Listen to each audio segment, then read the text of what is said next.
Desde hace semanas, la oposición política en Venezuela ha venido convocando a lo que se denominan la toma de Caracas,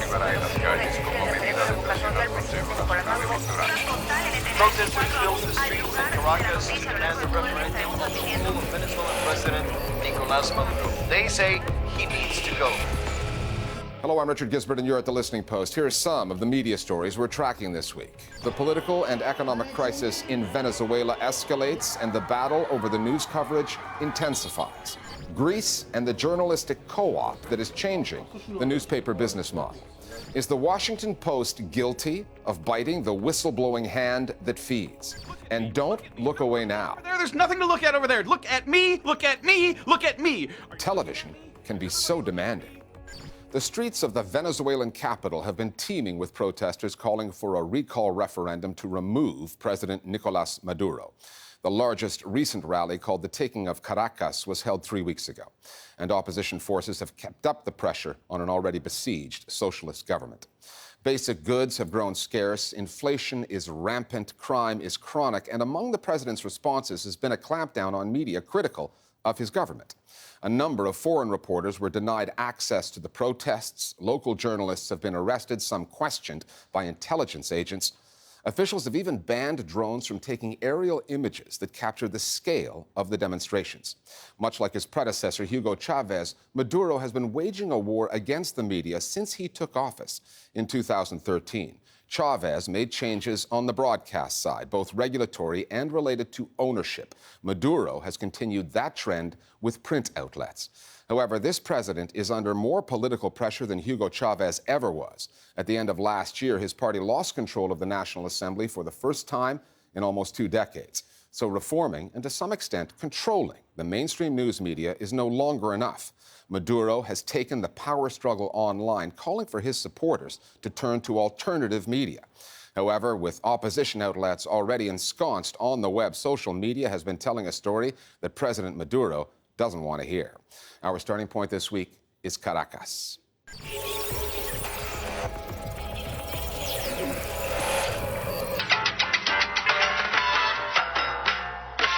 President Nicolas Maduro marshalling the online troops for the political battle. Yo digo, combinemos la revolución comunicacional cultural en los medios de comunicación, en Twitter, en Instagram, en Facebook, en las redes y en las paredes, en las calles, todo combinado.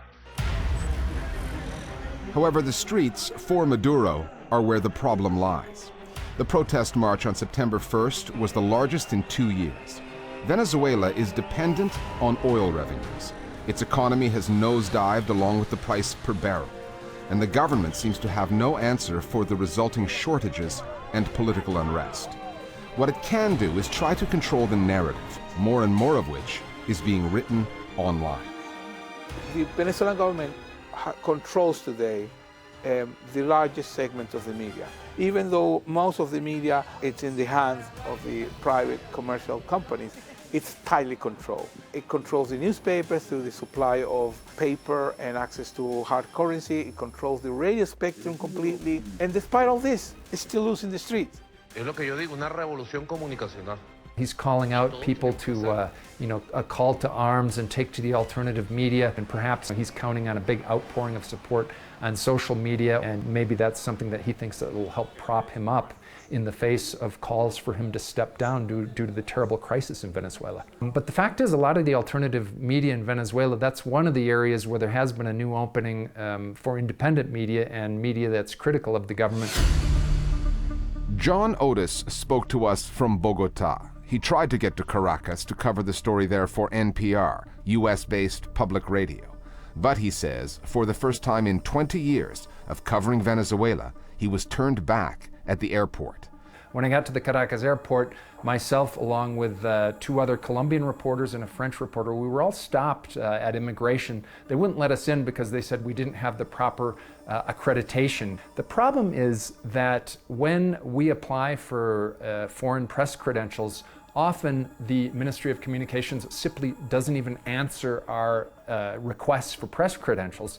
And this being journalism and breaking news happening, sometimes you just have to get up and go and jump on an airplane, and we don't know what we can do because we try to do the right thing but the government often doesn't answer our requests for press credentials. I've spoken with some of the people that were deported. The journalists were told by security officials they were coming to report on Venezuela as some part of a conspiracy. The whole process was blown out of proportion. There wasn't an official statement from a high-ranking Venezuelan authority explaining why these people were not allowed in. We managed to get a statement. Luis Jose Marcano is Venezuela's Minister of Information. 4 years ago, he was a reporter on the state-owned VTV. Judging from his explanation on why those journalists were turned away, which is based on procedural arguments and paperwork, his transformation from reporter to government loyalist is complete.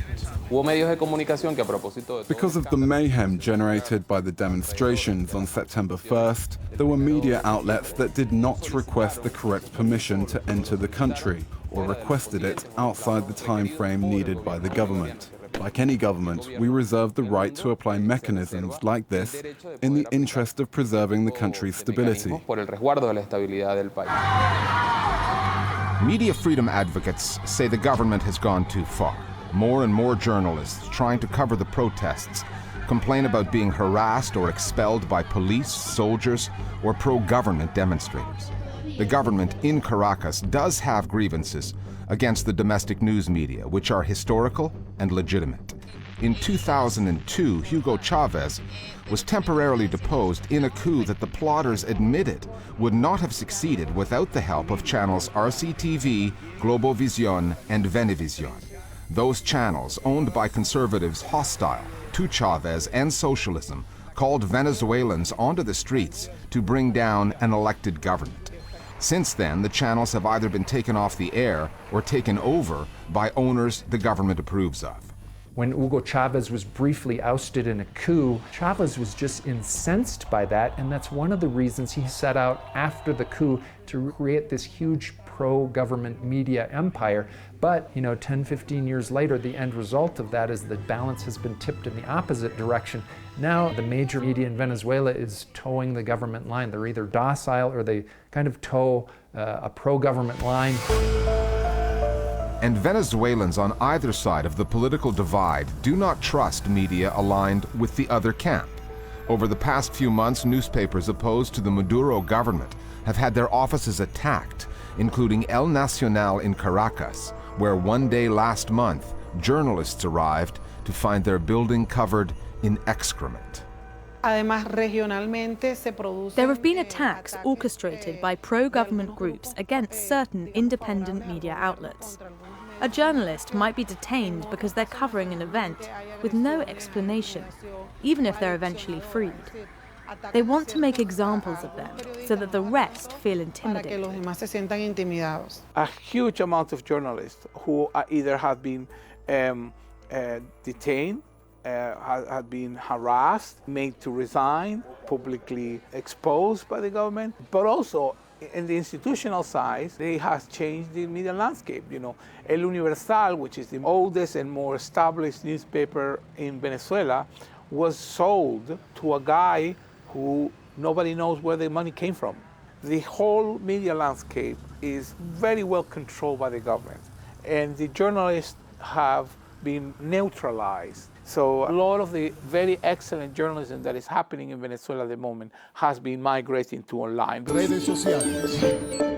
Which is why the Maduro team has issued its online call to arms, urging supporters to engage with the president and stand with him. Hostilities between the government in Caracas and the news media have been underway for a decade and a half, since the start of what socialists call their Bolivarian revolution. The economic conditions have worsened, the presidents have changed, as have the technologies, the platforms. But, the government says, the struggle for power in Venezuela continues.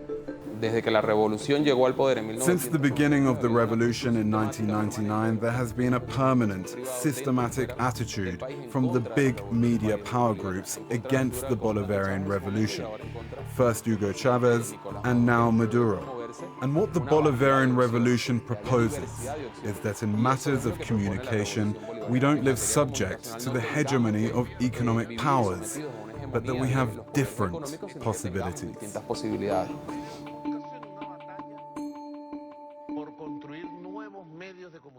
On the download now, the media battle in Venezuela. No, yo lo que he pensado realmente es que los medios de comunicación de Venezuela hay una libre expresión, tienen una libre expresión en todo el país. Simplemente que debe haber regulaciones estrictas en cuanto a la regla de las comunicaciones en Venezuela, pero de que el presidente Maduro ha tomado estrictas regulaciones, no. Yo creo que se ha mantenido una libertad de expresión normal, más bien amplia. Debe haber más bien regulaciones que establezcan la comunicación veraz y oportuna en el país. Tú estás totalmente comunicado, no te encuentras, como quien dice, al día con la noticia, sino que por lo menos el día de hoy yo puedo salir a la calle y en cualquier lugar puede haber una manifestación y yo sin darme cuenta, porque simplemente no lo están pasando, no lo están informando por ningún lugar.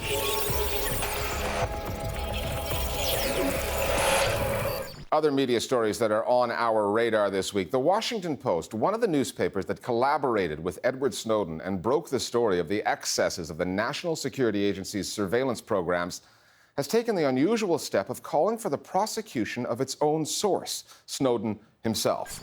In an editorial published September 17th, the Post said that President Obama should ignore calls to pardon the former NSA contractor. It also said Snowden should return to the U.S. and be willing to face prison in what it called the best tradition of civil disobedience. The paper did acknowledge that exposing one of the NSA's phone spying programs, the bulk collection of metadata, which has since been ruled illegal, was largely thanks to Snowden.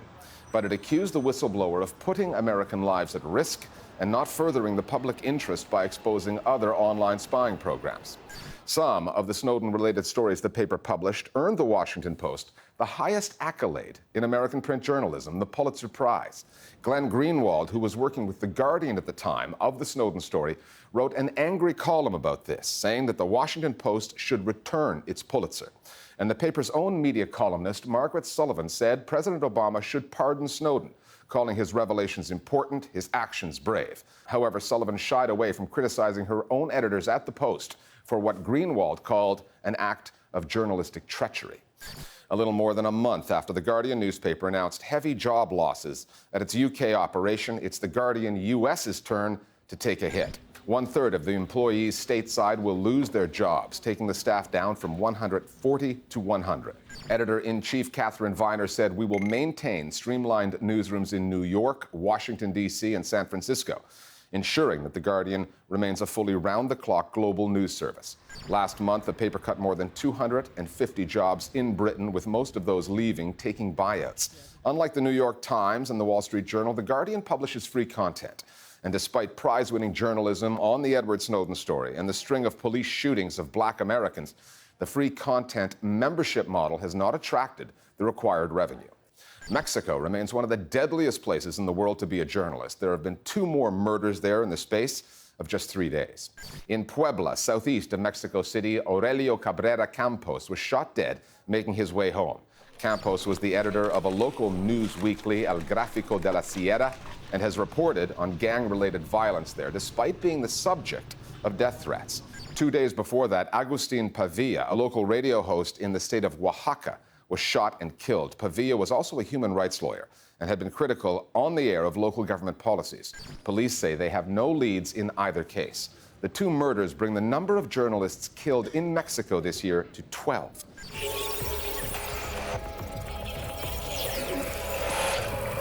Here are a couple of terms seldom used in the same sentence: Greek media and success story, but we may have found one. The financial crisis that befell Greece in 2009 led to all kinds of businesses crashing and burning, newspapers included.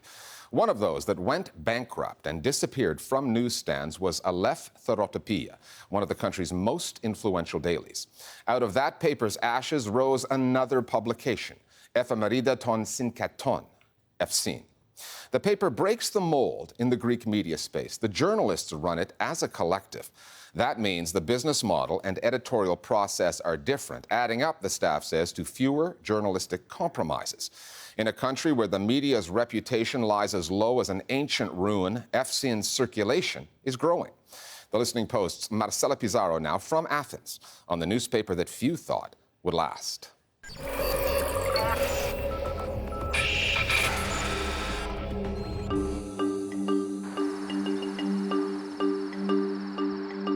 Midnight in Athens, journalists at the newspaper Efemeridadon Tsiktakton, EFSIN for short, finalizing tomorrow's front page.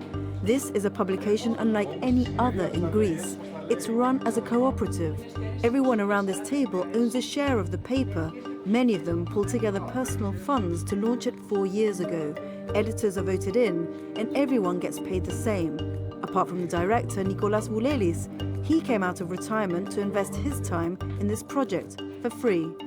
So when EFSIN's journalists say they have a personal investment in their stories, they mean it quite literally.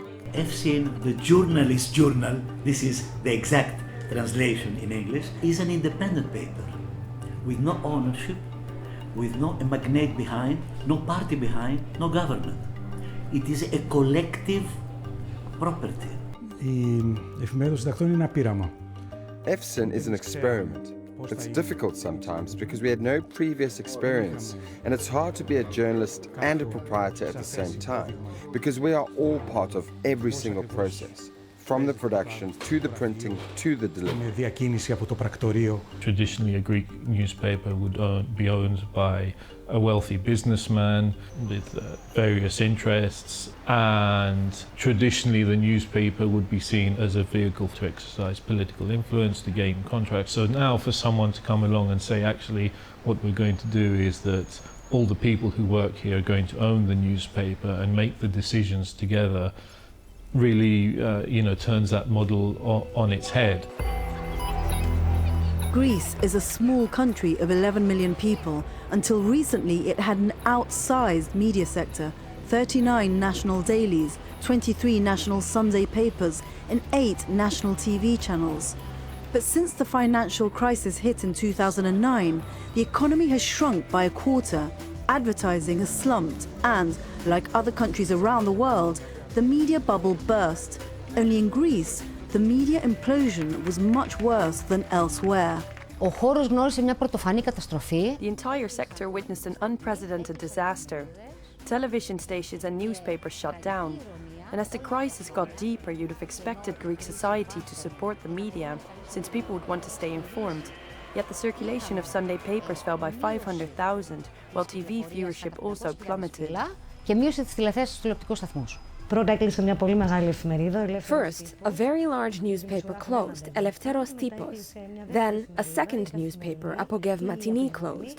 But journalists didn't really realize what was happening. Then, at the beginning of the crisis, a very large TV channel, Alter, and a very large newspaper, Eleftherotypia, shut down. That was the beginning of the end of a whole era. What we were left with was scorched earth. The closure of Eleftherotypia, Greece's second most widely read paper, came as a shock. The paper had been a symbol of what Greeks call metapolitevsi, a new phase of Greek democracy after a 7-year dictatorship that ended in 1974. Back then, the media lacked credibility because most newspapers had supported the regime. In 1975, Eleftherotypia was published for the first time after journalists got together and mobilized. It started as a newspaper managed by its employees, journalists, but it didn't work financially. So it was replaced by the more traditional businessman, publisher, employer model. Yet journalists kept the right to express their opinion. The paper stood out for this until the very end. The only difference at Eleftherotypia was that the editor remained an editor. He didn't own ships, he didn't build roads or take on public works contracts. But this could also have been one of the causes of the paper's collapse. Because Eleftherotypia took a critical stance against the bailouts, while at the same time depending on banks. Eventually, the banks refused the paper liquidity, something like 11 million euros. When you consider that there are media outlets here whose debts amount to €500 million, what happened to this paper was not coincidental. Once Eleftherotypia closed shop, journalists from the paper came together to try and recreate its original vision, a publication run by its journalists. In 3 years, the paper circulation figures have climbed by 30%, as others have fallen by roughly the same rate. And EFSIN's weekend sales are second only to the country's leading national paper, Danea. Many say that's because the paper has ignored the red lines other mainstream outlets are too compromised to cross. It's not that newspapers in Greece don't cover things, they do. But ever since the financial crisis of 2010, it would have been the media's role to hold government and business to account. But people here see journalism as just part and parcel of what they call an unholy alliance, a triangle of power between government, business and the media. It was the leftist Syriza government that coined that term, unholy alliance. When they came into power at the beginning of 2015, they vowed to dismantle it. Just this month, the government cut the number of national TV channels from 8 to 4 in a move they say will cut down on corruption and better regulate the market. Traditionally, the Greek media was built around political alliances, and one of the big criticisms of the way that newspapers operated was that they supported one political party or the other, and that when that party was in power, it returned the favor by granting advertising, granting state contracts to owners who also happen to own public works. The Greek media were already in a series of crises before the crisis. There was an economic one and a crisis of public trust. During the bailouts, the media chose to support austerity policies. The policies that led to over 1 million people losing their jobs, 2.5 million left with no access to the National Health Service, around 500,000 young people forced to emigrate. The media, journalists betrayed the citizens. In 2013, Dina Daskalopoulou spent 3 months in Skourias in northern Greece after protests erupted there over a Canadian multinational mining project. That reporting was scant elsewhere came as no surprise. Greece's largest construction group, which jointly ran the mining projects, is owned by Georgios Bobolas. Greeks call tycoons like him part of the entangled, because he also owns multiple mainstream media outlets in the country. In this case, we gave locals the voice that they had been deprived of. We also frequently refer to issues that our advertisers may not necessarily like. For example, the pollution generated by the Hellenic petroleum refineries. We've made it clear that advertisers' interests will not be intervening in our stories, no matter what. EFSIN actually excels in certain types of stories, mainly social ones which are now absent from mainstream media. Stories on migrants, education, refugees. I think that this is why EFSIN's circulation has risen. But we need to make sure that this lasts, and that's going to take a lot of persistence. Because in Greece, a disentangled kind of journalism not owned by corporations or dictated to by them, journalism that looks to represent the voices on the margins, that kind of journalism is in high demand, but in short supply. Finally, if your television had a voice, what would it sound like? What would it say? That's what an American screenwriter, Todd Alcott, was thinking when he was asked to write a monologue for a television show back in 1990. By 2010, adaptations of his poem Television were all over the internet. And one that went particularly viral was a visual interpretation created by a Vimeo user named Beth Fulton. These days, Fulton's version, Television is a Drug, might have you wondering if it's your phone rather than your TV that's doing the talking. We'll see you next time here at The Listening Post. Look at me! Look at me! Look at me! Look at me! Look at me! Look at me! No, don't look over there! There's nothing to look at over there! Look at me! Look at me! Look at me! Are you looking at me? Is everybody looking at me? Do I have everyone's attention? Don't get the wrong idea. I'm not trying to take over your life. You need what? What do you need? What do you need? You need to what? Go to the bathroom? Fine. Get up, go to the bathroom, come back, look at me. You need to what? What? Okay, so we have an agreement. You will do what you absolutely have to do, and when you're done, you will come back and look at me. I am here for you 24 hours a day, 7 days a week. I am here for you. I am here for you. People try to tell you I'm bad. You know what it sounds like to me? Sour grapes. You see what I... No, don't look over there. There's nothing to look at over there. Look at me. Look at me. Look at me. I've got stuff you wouldn't believe. Can you believe it? You can't believe it. You can't believe it? It's unbelievable. It's a miracle. Just keep looking at me. Just keep looking at me. Just keep looking at me. Look at me. Look at me. Look at me. Look at me. Look at me.